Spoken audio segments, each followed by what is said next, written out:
चलो। Hello friends, math तक में आपका स्वागत है। आज हम आपके लिए 5 ऐसे क्वेश्चन लेकर के आ चुके हैं जो हमारे सभी आने वाले जो एग्जामिनेशन है, चाहे वो एंट्रेंस एग्जामिनेशन हो या हमारे रेलवे, एसएससी और अनेक कोई भी प्रतियोगिता परीक्षा का एग्जामिनेशन हो, इन सभी में एक ऐसे क्वेश्चन देखे जाते हैं। तो आते हैं हम लोग पहले क्वेश्चन को देखते हैं, और उससे पहले हमने एक मोटिवेशनल लाइन रखा है जिसको हम लोग पढ़ते हैं और समझते हैं कि ये लाइन जो है उनके लिए है जो भाग्य के भरोसे बैठे रहते हैं और वो सोचते हैं कि भाग्य में होगा तो मिलेगा, नहीं होगा तो नहीं मिलेगा। उस ऐसे ही लोगों के लिए ये लाइन है, पढ़ते हैं। भाग्य उन्हीं का साथ देता है जो कठिन से कठिन परिस्थितियों में भी अपने लक्ष्य के प्रति अडिग रहते हैं। तो ध्यान रखें कि भाग्य उन्हीं का साथ देता है जो कठिन से कठिन परिस्थितियों में भी अपने लक्ष्य के प्रति क्या रहते हैं, अडिग रहते हैं। इसलिए भाग्य से भरोसे ना बैठे और अपने लक्ष्य को पाने के लिए कठिन परिश्रम करें। आइए शुरू करते हैं। हम अपना पहला सवाल देखते हैं। आज का पहला क्वेश्चन क्या है? आज का पहला क्वेश्चन है हमारा कि यदि ए की आय बी की आय से 25% अधिक है तो बी की आय ए की आय से कितना प्रतिशत कम है। ऐसा आप लोगों को भी क्वेश्चन आगे मिला होगा। इसमें आय के स्थान पे ये भी दिया रहता है कि एक संख्या दूसरी संख्या से 25% अधिक है तो दूसरी संख्या पहली संख्या से कितने प्रतिशत कम है। तो ऐसे क्वेश्चन को बनाने के लिए हम कभी कभी बना तो देते हैं, लेकिन समय अत्यधिक लग जाता है, या तो हम इसी में फंस जाते हैं और दूसरे क्वेश्चन का भी टाइम हमारा क्या हो जाता है, समाप्त हो जाता है। लेकिन हम आज एक ट्रिक बताने वाले हैं जिसके माध्यम से इस क्वेश्चन को मात्र 10 सेकंड में सॉल्व किया जा सकता है। तो बस हमें यहाँ सिर्फ ये ध्यान देना है कि अगर यहाँ पे अधिक दिया हो, क्या दिया हो, अधिक दिया हो, तो हम इस फार्मूला का प्रयोग करेंगे r/100 + r × 100। मात्र ये फार्मूला हमें ये देखना है कि यहाँ पे क्या लिखा हुआ है। अगर यहाँ पे अधिक लिखा हुआ है तो हमें इस फार्मूला का यूज़ करना है r/100 + r × 100, अर्थात r की जो वैल्यू है वो कितने प्रतिशत हो जाएगी, 25% बटा 100 + r के स्थान पे 25 × 100। नेक्स्ट 25 बटा दोनों को ऐड करने के बाद आ जाएगा 125 × 100। अगर इसको घटाते हैं तो 25 × 5 = 125 और 5 से कट जाएगा 20 × 5 = 100, अर्थात कितना प्रतिशत कम होगा, 20% कम होगा। तो ध्यान रहे ऐसे क्वेश्चन जब भी आए, चाहे संख्या से संबंधित हो या आय से संबंधित हो, इन दोनों में ही हम जब भी यहाँ अधिक की बात करेगा तो बस r/100 + r × 100 इसी ट्रिक का इस्तेमाल करेंगे और जल्द से जल्द इस क्वेश्चन को सॉल्व कर पाएंगे। चलिए, इसमें दूसरे टाइप का क्वेश्चन क्या होता है, ये अधिक के स्थान पे क्या हो जाता है, कम हो जाता है। अधिक के स्थान पे क्या हो जाता है, कम, अर्थात अगर यहाँ अधिक न कह के कम कहता है तो यहाँ पे बी की आय ए की आय से कितना प्रतिशत कम के स्थान पे यहाँ क्या हो जाता है, अधिक हो जाता है। टाइप 2 क्वेश्चन ही आते हैं। एक क्वेश्चन अगर यहाँ पे अधिक रहेगा तो यहाँ पे कम, और यहाँ पे कम रहेगा तो यहाँ पे अधिक।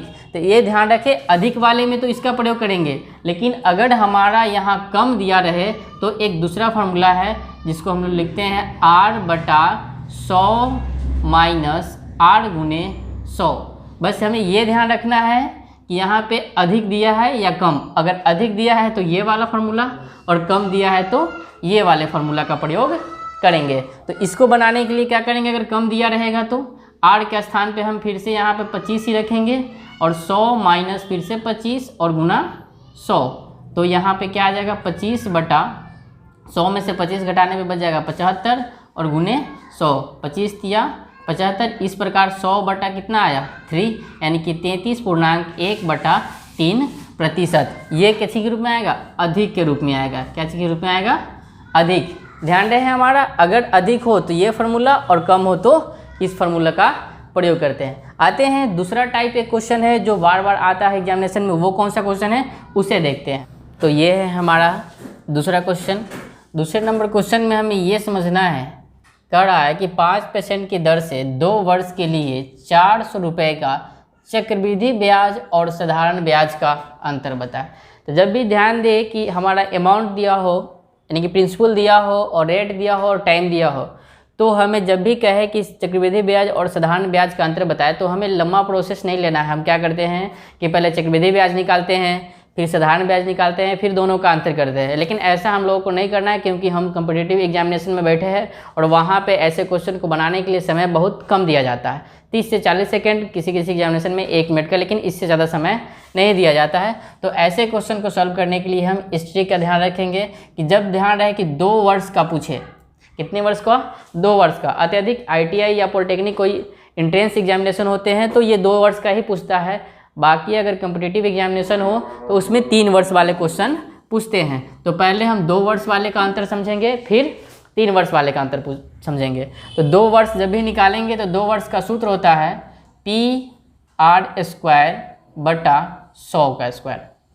बस एक लाइन में हमें याद रखना है, PR² बटा 100 का स्क्वायर। ये किसके लिए लागू होगा, जब हमारा 2 वर्ष में साधारण ब्याज और चक्रवृद्धि ब्याज का क्या पूछेगा, अंतर पूछेगा। अब इसको सॉल्व करके देखते हैं। जैसे P के स्थान पर हमें कहेगा तो P का जो वैल्यू दिया हुआ है वो कितना है, 400, और R की बात करेगा तो 5% है, तो स्क्वायर है तो 5 गुने क्या लिख दिए, 5 बटा 100 का स्क्वायर है, तो इस पर कितने जीरो बढ़ जाएंगे, 4 जीरो बढ़ जाएंगे। तो 4 जीरो बढ़ जाएंगे तो इससे हमारा 2 जीरो से 2 जीरो क्या हुआ, समाप्त। अगर इससे काटें तो 20 25 100, और इससे काटेंगे तो 5 चौके 20, और 4 से 4 भी क्या हुआ, कट गया। अर्थात हमारा जो 2 वर्ष का जो चक्रवृद्धि ब्याज और साधारण ब्याज का जो अंतर था वो क्या निकल के आ गया, 1 रुपये निकल के आ गया। तो इस फॉर्मूले की मदद से हम जो है इस क्वेश्चन को जल्द से जल्द सॉल्व कर सकते हैं। और वो अगर हम जो प्रोसेस वाले फार्मूला पे जाएंगे तो समय काफ़ी ज़्यादा लग जाएगा। तो अब देखिए दूसरा टाइप क्वेश्चन क्या आता है। दूसरा टाइप क्वेश्चन में ये 3 वर्ष कर देता है। क्वेश्चन 2 ही आते हैं, एक 2 वर्ष के लिए और दूसरा 3 वर्ष के लिए। जब 3 वर्ष वाले क्वेश्चन आए तो हमें इस फॉर्मूले में थोड़ा सा चेंजेस करने पड़ते हैं। जैसे कि जब भी 3 वर्ष का क्वेश्चन पूछे तो ए तो रहेगा ही, इसके साथ P गुने R² बटा 100 का स्क्वायर गुने, इसमें जो बढ़ जाता है वह बढ़ता है 300 प्लस R बटा 100। क्या ध्यान रखना है, जब 2 वर्ष के लिए रहेगा तो सिर्फ PR² बटा 100 के स्क्वायर। अगर यही सवाल 3 वर्ष के लिए पूछ देता है, हमारा कंपाउंड इंटरेस्ट और सिंपल इंटरेस्ट के बीच का डिफरेंट, तो इसमें हम P गुने R² बटा 100 के स्क्वायर गुने 300 प्लस R बटा क्या कर देते हैं, 100 कर देते हैं। अब इसको सॉल्व करके देखते हैं तो 400 गुने R के स्थान पे तो मेरा 5% है तो 5% ही रहेगा। इस पे 100 का स्क्वायर अर्थात 4 जीरो, और यहाँ पे लिख सकते हैं 300 प्लस R के स्थान पे 5 बटा 100। अब हमें करना क्या है कि इसको सॉल्व करना है। तो बहुत सारे बच्चे सॉल्व में ही गड़बड़ हो जाते हैं, तो हमें गड़बड़ नहीं होना है। देखते हैं इसको कैसे सॉल्व करते हैं। 25 बटा 1 पे 4 जीरो, और ये हो जाएगा 305 बटा 100। तो ध्यान ये देना है कि 2 जीरो से 2 जीरो, 25 से काटेंगे 25 चौका 100, और 4 से 4 भी क्या हुआ, कट गया। अर्थात हमारा सिर्फ और सिर्फ जो बचा वह 305/100। अर्थात अगर 2 जीरो है तो दशमलव बैठा देंगे तो 3.05। तो जो 3 वर्ष का जो हमारा चक्रवृद्धि ब्याज और साधारण ब्याज का अंतर होगा वह कितना होगा, 3.05 रुपये होगा। आशा करते हैं कि आपको ये सब समझ में आ गया होगा, और आगे आने वाले जो एग्जामिनेशन है आप में अगर ये क्वेश्चन मिलते हैं इस टाइप का तो हम जल्द से जल्द सॉल्व कर पाएंगे। देखते हैं अगला हमारा चौथा सवाल। ऐसे ही कुछ क्वेश्चन है जो हमेशा निरंतर हर एक एग्जामिनेशन में आते रहते हैं, और उसको हम जल्द से जल्द सॉल्व कैसे कर सकते हैं। देखते हैं 4 नंबर क्वेश्चन को। तो ये अगला प्रश्न जो हमारा आप देख रहे हैं 4, 5 और 6, इस टाइप के क्वेश्चन भी आपको बहुत देखने को मिला होगा, और ऐसे क्वेश्चन को भी बनाते होंगे। तो ऐसे क्वेश्चन को कैसे सॉल्व करते हैं, हमने 3 टाइप का अलग अलग क्वेश्चन रखा है, और तीनों को हम समझते हैं कि कैसे इसको सॉल्व करते हैं। पहला क्वेश्चन है कि यदि x plus 1/x equal to √12 हो तो x² प्लस 1/x² का मान क्या ज्ञात करें। तो अगर सिंपल ऐसा क्वेश्चन होता है तो हमें और कुछ ध्यान ज़्यादा नहीं करना है, बस ये दोनों तरफ हमें क्या कर देना है, वर्ग कर देना है। तो आप अच्छी तरह से जानते हैं जो a प्लस b के होल स्क्वायर, इसका सूत्र होता है हमारा a² plus b² plus 2ab। अब हमें ये सोचना है कि जल्द सॉल्व करने के लिए कि a और b देखा जाए तो एक दूसरे के व्युत्क्रम है, और इस पे अगर इसको सेट किया जाए तो x इंटू 1/x तो ऑटोमेटिक ये x कर जाएंगे, अर्थात सिर्फ हमारा क्या बच जाएगा 2। तो अगर तोड़ा जाए तो a² तो x का स्क्वायर हो जाएगा, b² करेंगे तो 1/x²। और जो 2ab का फार्मूला होता है तो 2 इंटू ए के स्थान पर x और b के स्थान पर 1/x, और रूट 12 का तो रूट तो सिर्फ खत्म होगा तो रूट सीधे क्या बच जाएगा 12, और यहाँ x से x की वैल्यू समाप्त, तो x² + 1 x² का जो वैल्यू निकल के आएगा वह +2 है, तो उधर क्या चीज़ में चल जाएगा माइनस में, और इसका जो मान आएगा वह क्या हो जाएगा 10। तो ये क्वेश्चन सिंपल में रहता है, बस सिर्फ वर्क करके निकाल लेते हैं। लेकिन जो सेकंड क्वेश्चन है हमारा, इसमें कुछ स्पेशल फार्मूला की ज़रूरत पड़ती है। जैसे कि अगर कोई सवाल है हमारा a + b, तो a + b के जो होल स्क्वायर है, अगर हम इसको a - b के होल स्क्वायर के रूप में अगर लिखना चाहते हैं तो इसे हमें यहाँ पे +4ab करना पड़ता है, +4ab, क्योंकि जब तक ये हम +4ab नहीं करेंगे तब तक इसको सॉल्व नहीं कर सकते हैं। जैसे कि देखिए, अगर x + 1/x का होल स्क्वायर लिखा है तो हम इसको लिखना चाहते हैं कि 1/x का होल स्क्वायर। अब प्लस में क्या लिखेंगे 4ab बराबर रूट कितना दिया हुआ है 12। तो ये इसमें हमने कोई बदलाव नहीं किया, सिर्फ हमने इनका होल स्क्वायर किया, तो इसका भी हम क्या कर देंगे होल स्क्वायर कर देंगे। आगे देखते हैं, तो ये 12, अब हमें करना कुछ नहीं है, x - 1/x का होल स्क्वायर प्लस, आपको पता है कि ab के रूप में अगर इसे लिखेंगे तो 1/x, और रूट 12 का स्क्वायर है तो स्क्वायर यहाँ रूट खत्म हो जाएगा, सीधे क्या होगा 12।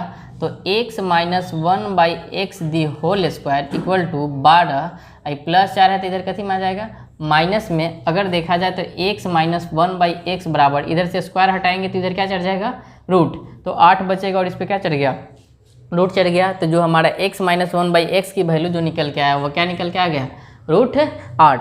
अब सेकेंड टाइप तो हो चुका है मेरा। तीसरा टाइप में क्वेश्चन में क्या है कि x² + 1/x² इक्वल टू 14 हो तो x + 1/x की वैल्यू क्या होगी। तो ऐसे क्वेश्चन में भी हमें सिंपल ध्यान दिया जाता है कि अगर कोई सवाल a² + b² के रूप में हो तो इसको एक फार्मूला में हम इसको लिखते हैं कि a + b the whole square minus में हम क्या कर देते हैं 2ab, ताकि इसके जो प्लस में 2ab है इससे ये कैंसिल हो जाए और हमारा क्या बच जाएगा a² + b²। बिल्कुल इसी रूप में ये हमारा क्वेश्चन है। अगर हम इसे x + 1/x का होल स्क्वायर लिखेंगे तो माइनस में हमें 2ab लिखना पड़ेगा, a अर्थात x और b अर्थात 1/x बराबर कितना होगा 14। तो ये ध्यान दीजिएगा, x से x यहाँ कट गया, यहाँ पे x + 1/x का क्या है मेरा होल स्क्वायर है, और 14 ये -2 है तो उधर +2 हो जाएगा, तो x + 1/x का होल स्क्वायर, और 14 2 कितना हो गया 16, और इधर से हम स्क्वायर हटाएंगे तो इधर क्या चढ़ जाएगा रूट चढ़ जाएगा, तो 1/1 x + 1/x √16। तो इस प्रकार से x + 1/x की जो वैल्यू निकल के आएगी वह क्या आ जाएगी 4, और यही हमारा आंसर हो जाएगा। बस ये 3 टाइप के क्वेश्चन होते हैं, ये तीनों में बस जो फार्मूले ध्यान रखना है और इसको हम सॉल्व करना है ताकि एग्जामिनेशन में ये क्वेश्चन हमारा नहीं छूट सके। धन्यवाद। तो आज के वीडियो हमारा यहीं समाप्त होता है, और कल हम आपके लिए ऐसे ही 5 क्वेश्चन लेके आएंगे जो आपके एग्जामिनेशन संबंधित बहुत ही महत्वपूर्ण होगा। ऐसे ही वीडियो हमारे देखते रहने के लिए हमारे चैनल पर अगर नए हैं तो इसको सब्सक्राइब करें, और हमारे वीडियो को लाइक ज़रूर करें, क्योंकि आपके एक लाइक से ही हमें ऐसे वीडियो बनाने के लिए हमें प्रोत्साहित होता है, और आगे भी हम आपके लिए ऐसे ही वीडियो बनाते रहेंगे। धन्यवाद।